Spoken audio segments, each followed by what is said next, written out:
প্রথম কাজ আরম্ভ করিয়াই উলাপুর গ্রামে পোস্টমাস্টারকে আসিতে হয়। গ্রামটি অতি সামান্য, নিকটে একটি নীলকুঠি আছে, তাই কুঠির সাহেব অনেক জোগাড় করিয়া এই নূতন পোস্ট অফিস স্থাপন করিয়াছে। আমাদের পোস্টমাস্টার কলিকাতার ছেলে।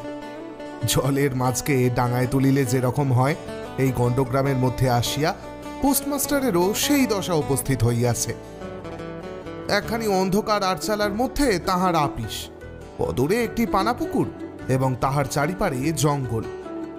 কুঠির গোমস্তা প্রভৃতি যে সকল কর্মচারী আছে, তাহাদের ফুরসত প্রায় নাই এবং তাহারা ভদ্রলোকের সহিত মিশিবার উপযুক্তও নহে। বিশেষত কলিকাতার ছেলে ভালো করিয়া মিশিতে জানে না। অপরিচিত স্থানে গেলে হয় উদ্ধত, নয় অপ্রতিভ হইয়া থাকে। এই কারণে স্থানীয় লোকের সহিত তাহার মেলামেশা হইয়া উঠে না। অথচ হাতে অধিক কাজ নাই। কখনো কখনো দুটো একটা কবিতা লিখিতে চেষ্টা করেন। তাহাতে এমন ভাব ব্যক্ত করিয়াছেন যে সমস্ত দিন তরুপল্লবের কম্পন এবং আকাশের মেঘ দেখিয়া জীবন বড় সুখে কাটিয়া যায়। কিন্তু অন্তর্যামী জানেন, যদি আরব্য উপন্যাসের দৈত্য আসিয়া এক রাত্রের মধ্যে এই শাখা পল্লব সমেত সমস্ত গাছগুলি কাটিয়া পাকা রাস্তা বানাইয়া দেয় এবং সারি সারি অট্টালিকা আকাশের মেঘকে দৃষ্টিপথ হইতে রুদ্ধ করিয়া রাখে, তাহা হইলে এই আদমরা ভদ্র সন্তানটি পুনশ্চ নবজীবন লাভ করিতে পারে। পোস্টমাস্টারের বেতন অতি সামান্য, নিজে রাঁধিয়া খাইতে হয় এবং গ্রামের একটি পিতৃমাতৃহীন অনাথা বালিকা তাহার কাজকর্ম করিয়া দেয়, চারিটি চারিটি খাইতে পায়। মেয়েটির নাম রতন, বয়স 12-13। বিবাহের বিশেষ সম্ভাবনা দেখা যায় না। সন্ধ্যার সময় যখন গ্রামের গোয়ালঘর হইতে ধূম কুণ্ডলায়িত হইয়া উঠিত, ঝোপে ঝোপে ঝিল্লি ডাকিত, দূরে গ্রামের নেশাখোর বাউলের দল খোল করতাল বাজাইয়া উচ্চ ঈশ্বরে গান জুড়িয়া দিত, যখন অন্ধকার দাওয়ায় একলা বসিয়া গাছের কম্পন দেখিলে কবি হৃদয়েও ঈষৎ হৃদকম্প উপস্থিত হইত, তখন ঘরের কোণে একটি ক্ষীণ শিখা প্রদীপ চালিয়া পোস্টমাস্টার ডাকিতেন, রতন। রতন দ্বারে বসিয়া এই ডাক্তার জন্যই অপেক্ষা করিয়া থাকিত, কিন্তু এক ডাকেই ঘরে আসিত না। বলিত, কি গা বাবু, কেন ডাকছ? পোস্টমাস্টার বলিত, তুই কি করছিস? এখনই চুলো ধরাতে যেতে হবে হেঁসেলের। তোর হেঁসেলের কাজ পরে হবে, এখন একবার তামাকটা সেজে দে তো। অনতি বিলম্বে দুটি গাল ফুলাইয়া কলিকায় ফুঁ দিতে দিতে রতনের প্রবেশ। হাত হইতে কলিকাটা লইয়া পোস্টমাস্টার ফস করিয়া জিজ্ঞাসা করেন, আচ্ছা রতন, তোর মাকে মনে পড়ে? সে অনেক কথা, কতক মনে পড়ে, কতক মনে পড়ে না। মায়ের চেয়ে বাপ তাহাকে বেশি ভালোবাসিত, তাই বাপকে অল্প অল্প মনে আছে। পরিশ্রম করিয়া বাপ সন্ধ্যাবেলায় ঘরে ফিরিয়া আসিত।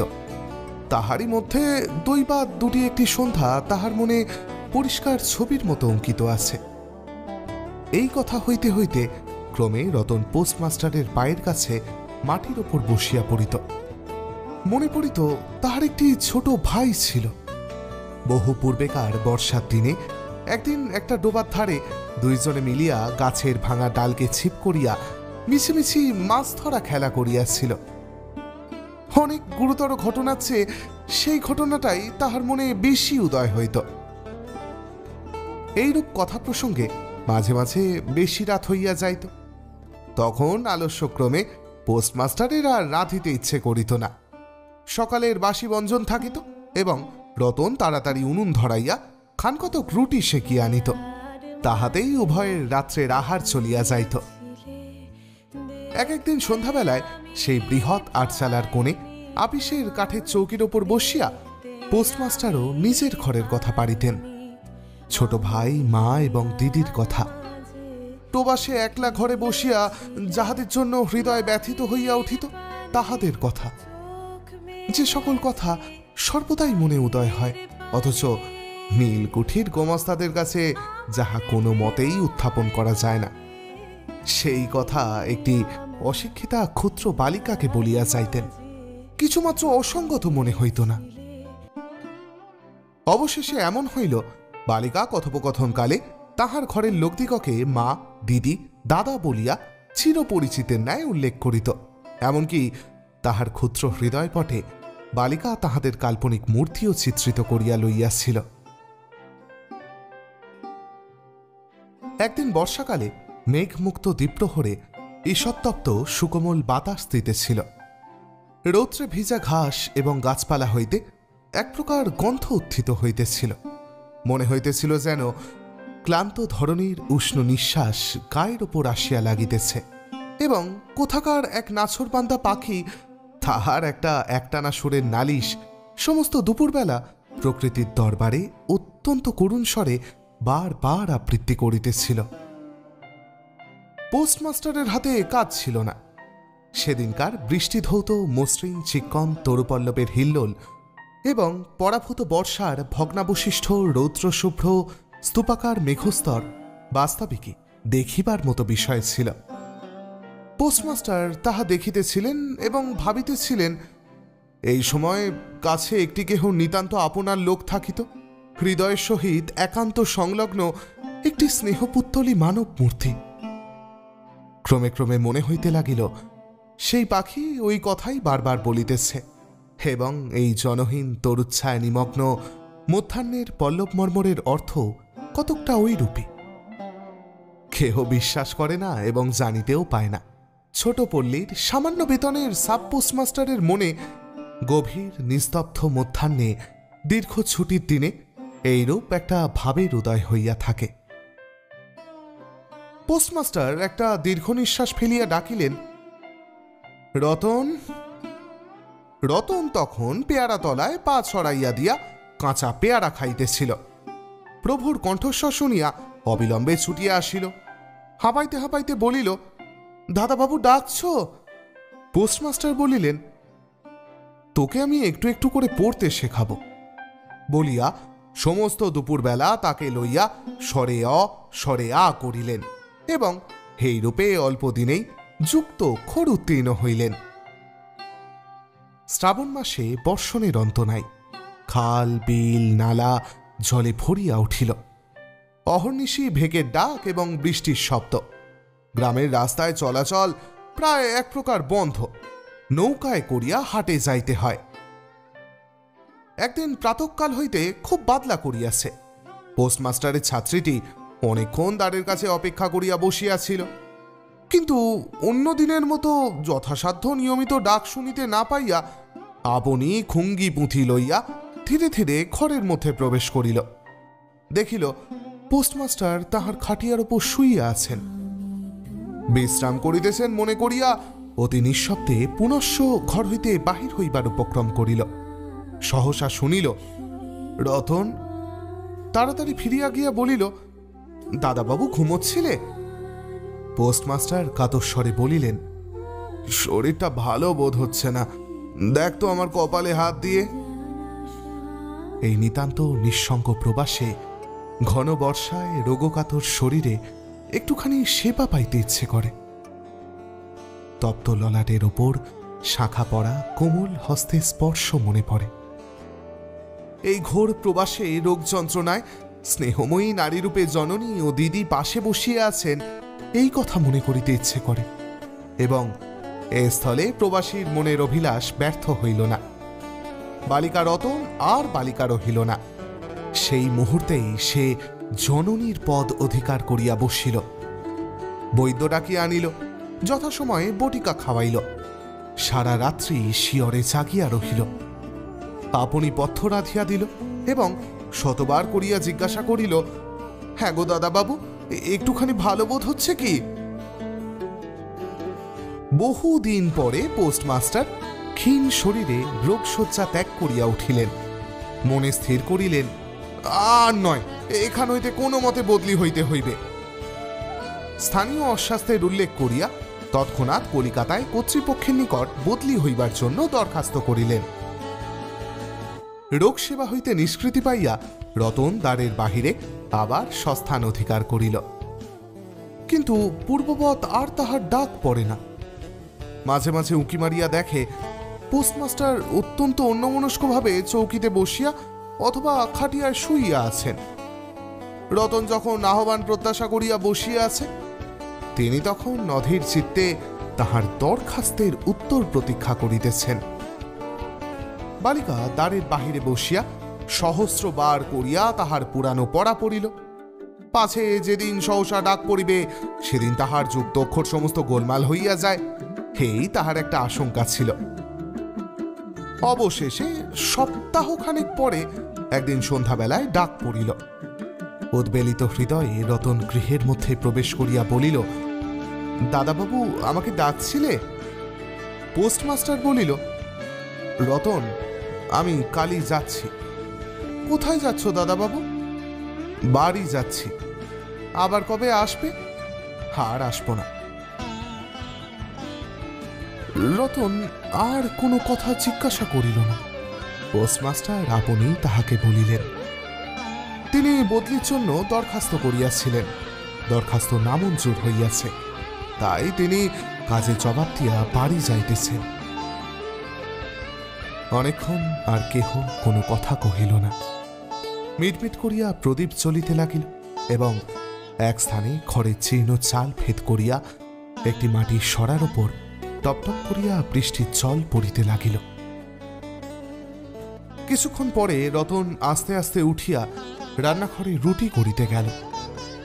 অন্যদিনের মতো তেমন চটপট হইল না। বোধ করি মধ্যে মধ্যে মাথায় অনেক ভাবনা উদয় হইয়াছিল। পোস্টমাস্টারের আহার সমাপ্ত হইলে পর বালিকা তাহাকে জিজ্ঞাসা করিল, দাদাবাবু আমাকে তোমাদের বাড়ি নিয়ে যাবে? পোস্টমাস্টার হাসিয়া কহিলেন, সে কি করে হবে? ব্যাপারটা যে কি কি কারণে অসম্ভব তাহা বালিকাকে বুঝানো আবশ্যক বোধ করিলেন না। সমস্ত রাত্রি স্বপ্নে ও জাগরণে বালিকার কানে পোস্টমাস্টারের হাস্যধ্বনির কণ্ঠস্বর বাজিতে লাগিল, সে কি করে হবে। ভোরে উঠিয়া পোস্টমাস্টার দেখিলেন তাহার স্নানের জল ঠিক আছে। কলিকাতার অভ্যাস অনুযায়ী তিনি তোলা জলে স্নান করিতেন। কখন তিনি যাত্রা করিবেন সে কথা বালিকা কি কারণে জিজ্ঞাসা করিতে পারে নাই। পাছে প্রাতঃকালে আবশ্যক হয়, এই জন্য রতন তত রাত্রেই নদী হইতে তাহার স্নানের জল তুলিয়া আনিয়াছিল। স্নান সমাপন হইলে রতনের ডাক পড়িল। রতন নিঃশব্দে গৃহে প্রবেশ করিল এবং আদেশ প্রতীক্ষায় একবার নীরবে প্রভুর মুখের দিকে চাহিল। প্রভু কহিলেন, রতন, আমার জায়গায় যে লোকটি আসবেন তাকে বলে দিয়ে যাব, তিনি তোকে আমার মতোই যত্ন করবেন। আমি যাচ্ছি বলে তোকে ভাবতে হবে না। এই কথাগুলো যে অত্যন্ত স্নেহগর্ভ এবং দয়াত্র হৃদয় হইতে উত্থিত সে বিষয়ে কোনো সন্দেহ নাই, কিন্তু নারী হৃদয়ে কে বুঝিবে? রতন অনেক দিন প্রভুর অনেক তিরস্কার নীরবে সহ্য করিয়াছে, কিন্তু এই নরম কথা সহিতে পারিল না। একেবারে উচ্ছ্বসিত হৃদয়ে কাঁদিয়া উঠিয়া কহিল, না না, তোমাকে কাউকে কিচ্ছু বলতে হবে না, আমি থাকতে চাইনি। পোস্টমাস্টার রতনের এরূপ ব্যবহার কখনো দেখেন নাই, তাই অবাক হইয়া রহিলেন। নতুন পোস্টমাস্টার আসিল। তাহাকে সমস্ত চার্জ বুঝাইয়া দিয়া পুরাতন পোস্টমাস্টার গমনোন্মুখ হইলেন। যাইবার আগে রতনকে ডাকিয়া বলিলেন, রতন, তোকে আমি কখনো কিছু দিতে পারিনি, আর যাওয়ার সময় তোকে কিছু দিয়ে গেলুম, এতে তোর দিন চারেক চলবে। কিছু পথ খরচা বাদে তাহার বেতনের যত টাকা পাইয়াছিলেন পকেট হইতে বাহির করিলেন। তখন রতন ধুলায় পড়িয়া তাহার পা জড়াইয়া ধরিয়া কহিল, দাদাবাবু, তোমার দুটি পায়ে পড়ি, তোমার দুটি পায়ে পড়ি, আমাকে কিচ্ছু দিতে হবে না, তোমার দুটি পায়ে পড়ি, আমার জন্য কাউকে কিচ্ছু ভাবতে হবে না, বলিয়া এক দৌড়ে সেখান হইতে পলাইয়া গেল। ভূতপূর্ব পোস্টমাস্টার নিঃশ্বাস ফেলিয়া হাতে কার্পেটের ব্যাগ ঝুলাইয়া কাঁধে ছাতা লইয়া মুটের মাথায় নীল ও শ্বেত রেখায় চিত্রিত টিনের প্যাঁটরা তুলিয়া ধীরে ধীরে নৌকাভিমুখে চলিলেন। যখন নৌকায় উঠিলেন এবং নৌকা ছাড়িয়া দিল, বর্ষা বিস্ফারিত নদী ধরণীর উচ্ছ্বলিত অশ্রুরাশির মতো চারিদিকে ছলছল করিতে লাগিল। তখন হৃদয়ের মধ্যে অত্যন্ত একটা বেদনা অনুভব করিতে লাগিলেন। একটি সামান্য গ্রাম্য বালিকার করুণ মুখচ্ছবি যেন এক বিশ্বব্যাপী বৃহৎ অব্যক্ত মর্মব্যথা প্রকাশ করিতে লাগিল। একবার একবার নিতান্ত ইচ্ছা হইল ফিরিয়া যাই, জগতের ক্রোড় বিচ্ছিত সেই অনাথিনীকে সঙ্গে করিয়া লইয়া আসি। কিন্তু তখন পালে বাতাস পাইয়াছে, বর্ষার স্রোত খরতর বেগে বহিতেছে, গ্রাম অতিক্রম করিয়া নদীকূলে শ্মশান দেখা দিতেছে, এবং নদীপ্রবাহের ভাসমান পথিকের উদাস হৃদয়ে এই তত্ত্বের উদয় হইল যে জীবনে এমন কত বিচ্ছেদ, কত মৃত্যু আছে, ফিরিয়া ফল কি, পৃথিবীতে কে কাহার। কিন্তু রতনের মনে কোনো তত্ত্বের উদয় হইল না। সে সেই পোস্ট অফিস গৃহের চারিদিকে কেবল অশ্রুজলে ভাসিয়া ভাসিয়া ঘুরিয়া বেড়াইতেছিল। বোধ করি তাহার মনে ক্ষীণ আশা জাগিতেছিল, দাদাবাবু যদি ফিরিয়া আসে। সেই বন্ধনে পড়িয়া কিছুতেই সে দূরে যাইতে পারিতেছিল না। হায় বুদ্ধিহীন মানব হৃদয়, ভ্রান্তি কিছুতেই ঘোচে না। যুক্তিশাস্ত্রের বিধান বহু বিলম্বে মাথায় প্রবেশ করে। প্রবল প্রমাণকেও অবিশ্বাস করিয়া মিথ্যা আশাকে দুই বাহুপাশে বাঁধিয়া বুকের ভেতরে প্রাণপণে চড়াইয়া ধরা যায়। অবশেষে একদিন সমস্ত নাড়ি কাটিয়া হৃদয়ের রক্ত শুষিয়া সে পলায়ন করে। তখন চেতনা হয় এবং দ্বিতীয় ভ্রান্তিপাশে পড়িবার জন্য চিত্ত ব্যাকুল হইয়া ওঠে।